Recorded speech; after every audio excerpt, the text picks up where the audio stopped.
നമസ്കാരം. മലയാളി വാർത്തയിലേക്ക് സ്വാഗതം. ഗർഭിണിയായ ഭാര്യയെ കൊലപ്പെടുത്തി മൃതദേഹം വെട്ടിനുറുക്കിയ ഭർത്താവ് അറസ്റ്റിലായിരിക്കുകയാണ്. ഹൈദരാബാദിന് സമീപം ബാലാജി ഹിൽസിൽ താമസിക്കുന്ന കാമറെഡ്ഡി ഗുഡ സ്വദേശി മഹേന്ദറിനെയാണ് പോലീസ് ഇപ്പോൾ പിടികൂടിയിരിക്കുന്നത്. 5 മാസം ഗർഭിണിയായ ഭാര്യ സ്വാതി, 21 വയസ്സാണ് പ്രായം. ഈ സ്വാതിയെയാണ് മഹേന്ദർ അതിക്രൂരമായി കൊലപ്പെടുത്തിയത്. ശേഷം മൃതദേഹം വെട്ടിനുറുക്കി പല കഷ്ണങ്ങളാക്കുകയും ഇതിൽ ചില ഭാഗങ്ങൾ നദിയിൽ ഉപേക്ഷിക്കുകയും ചെയ്തു. വീട്ടിൽ നടത്തിയ പരിശോധനയിലാണ് യുവതിയുടെ തലയും കൈകാലുകളും ഇല്ലാത്ത ഉടൽ മാത്രമാണ് കണ്ടെടുക്കാനായതെന്നും പോലീസ് പറഞ്ഞു. ശനിയാഴ്ച വൈകിട്ടോടെയാണ് മഹേന്ദർ ഭാര്യയെ കൊലപ്പെടുത്തിയതെന്നാണ് പോലീസ് പറയുന്നത്.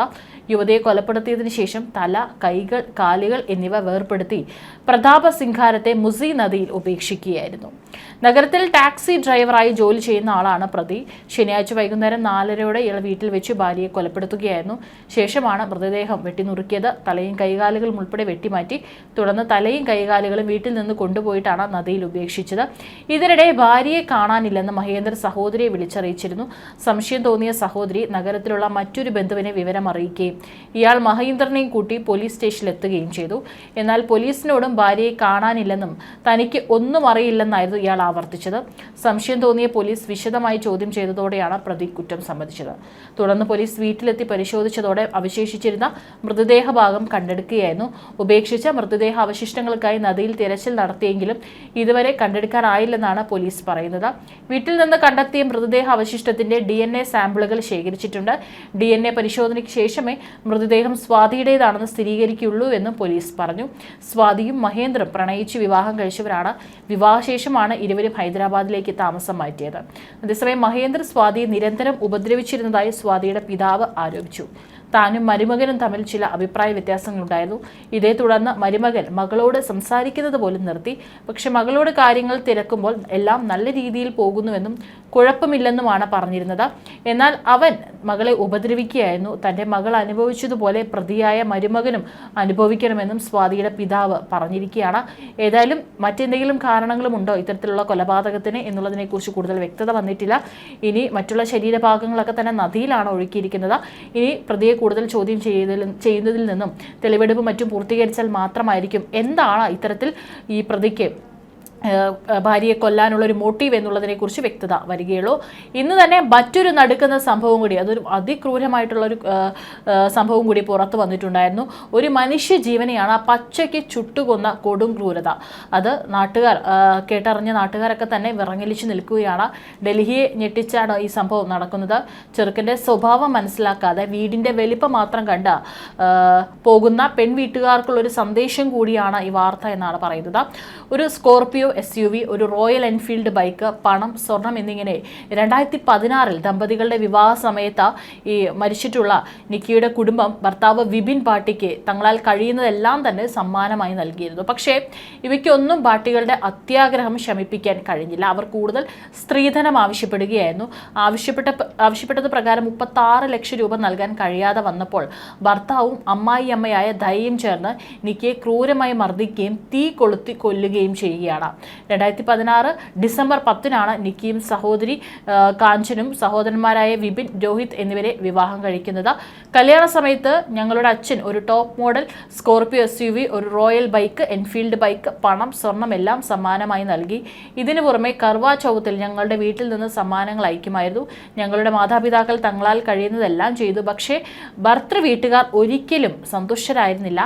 അവർ വിമർശിച്ചുകൊണ്ടേയിരുന്നു. തൻ്റെ മാതാപിതാക്കൾ സമ്മാനിച്ച വസ്ത്രത്തിന് 2 രൂപയുടെ വില മാത്രമേ ഉള്ളൂ എന്നായിരുന്നു അവർ പറഞ്ഞിരുന്നത്. അതുപോലെ വിപിനും മോഹിത്തും രാത്രി പലപ്പോഴും വൈകും വരെ പുറത്തായിരുന്നുവെന്നും തങ്ങളുടെ ഫോൺ കോളുകൾ എടുക്കാറില്ലെന്നും അവർ വ്യക്തമാക്കി. എവിടെയാണെന്ന് ചോദിച്ചാൽ അവർ പ്രശ്നമുണ്ടാക്കുമായിരുന്നു. മറ്റ് സ്ത്രീകളോടൊപ്പം സമയം ചിലവഴിക്കാറുണ്ടായിരുന്നു. ഇതേക്കുറിച്ച് ഞങ്ങൾ ചോദിച്ചാൽ അവർ ഞങ്ങളെ അടിക്കുമായിരുന്നു. കരഞ്ഞുകൊണ്ടാണ് ഞങ്ങളുടെ രാത്രികൾ കടന്നുപോയിരുന്നത്. എല്ലാം അവസാനിച്ചു. എൻ്റെ സഹോദരി പോയി. അവൾ എന്നേക്കാൾ 2-3 വയസ്സ് ഇളയവളായിരുന്നു. പക്ഷേ ആളുകൾ ഞങ്ങളെ ഇരട്ടകളാണെന്നാണ് കരുതിയിരുന്നത്, കാഞ്ചൻ വ്യക്തമാക്കി. അതേസമയം സ്ത്രീധനം ആവശ്യപ്പെട്ട യുവതിയെ ക്രൂരമായി മർദ്ദിച്ച് തീകൊളുത്തി കൊലപ്പെടുത്തിയ കേസിൽ പ്രതിയായ ഭർത്താവിനെ വെടിയേറ്റു. ഗ്രേറ്റർ നോയിഡയിലെ ഭർതൃഗൃഹത്തിൽ വെച്ച് കൊല്ലപ്പെട്ട 28-കാരിയായ നിക്കി ഭാട്ടിയുടെ ഭർത്താവ് വിപിൻ ഭാട്ടിയാണ് പോലീസ് കസ്റ്റഡിയിൽ നിന്ന് രക്ഷപ്പെടാൻ ശ്രമിക്കുന്നതിനിടെ കാലിൽ വെടിയേറ്റ് വീണ്ടും പിടിയിലായത്. മണിക്കൂറുകൾക്ക് മുമ്പ് യുവതിയുടെ പിതാവ് പ്രതിയെ ഏറ്റുമുട്ടൽ നടത്തി വധിക്കണമെന്ന് ആവശ്യപ്പെട്ട് രംഗത്തെത്തിയിരുന്നു. ഡൽഹിയിലെ സർജങ് ആശുപത്രിയിൽ ചികിത്സയിലിരിക്കെയാണ് നിക്കി ഭാട്ടിയ മരണപ്പെട്ടത്. കഴിഞ്ഞ വ്യാഴാഴ്ചയാണ് വിപിൻ ഭാട്ടിയെ പോലീസ് അറസ്റ്റ് ചെയ്തത്. നിക്കിയുടെ സഹോദരി കാഞ്ചന്റെ വിവാഹം വിപിന്റെ സഹോദരൻ രോഹിത് ഭാട്ടിയുമായി നടന്നിരുന്നു. സഹോദരി കാഞ്ചൻ പോലീസിന് നൽകിയ മൊഴിയിൽ വിപിനും അമ്മ ദയയും ചേർന്നാണ് നിക്കിയെ തീ കൊളുത്തിയതെന്നാണ് ആരോപണമുള്ളത്. അമ്മയും മകനും ചേർന്ന് നിക്കിയെ ക്രൂരമായി മർദ്ദിക്കുന്ന ദൃശ്യങ്ങൾ ഇതിനോടകം പുറത്തു വന്നിട്ടുണ്ട്. തീപിടിച്ച നിലയിൽ നിക്കി കോണിപ്പടിയിൽ നിന്ന് താഴേക്ക് വീഴുന്ന ദൃശ്യങ്ങളും പുറത്തു വന്നു. വിപിനെ അറസ്റ്റ് ചെയ്തെങ്കിലും അമ്മ ദയ, അച്ഛൻ സത്യവീർ, സഹോദരൻ രോഹിത് എന്നിവർ ഒളിവിലാണ്. അവർ കൊലയാളികളാണ്. അവരെ വെടിവെച്ച് കൊല്ലണം. അവരുടെ വീട് ഇടിച്ചു നിരത്തണം. അവർ അവളെ പീഡിപ്പിച്ചു. കുടുംബം മുഴുവൻ ഗൂഢാലോചനയിൽ പങ്കാളികളായിരുന്നു. അവർ എൻ്റെ മകളെ കൊന്നതാണെന്നാണ് നിക്കിയുടെ പിതാവ് പറഞ്ഞിരുന്നത്.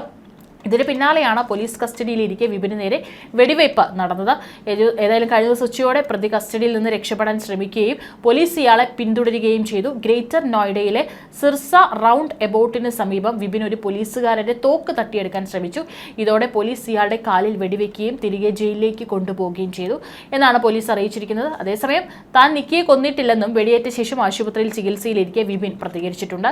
ഇനിയും കൂടുതൽ വിശദാംശങ്ങൾ പുറത്തു വരാനുണ്ട്. പ്രതി ഇപ്പോൾ ചികിത്സയിലാണ്. കൂടുതൽ ചോദ്യം ചെയ്യലിൽ നിന്നും മാത്രമായിരിക്കും ഈ ക്രൂരപീഡനത്തിന്റെ വാർത്തകൾ എന്തൊക്കെയാണ് നിക്കിയോട് ചെയ്തിട്ടുള്ള എന്നതിനെ കുറിച്ചിട്ടുള്ള കൂടുതൽ വിശദാംശങ്ങൾ പുറത്തു വരികയുള്ളൂ.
you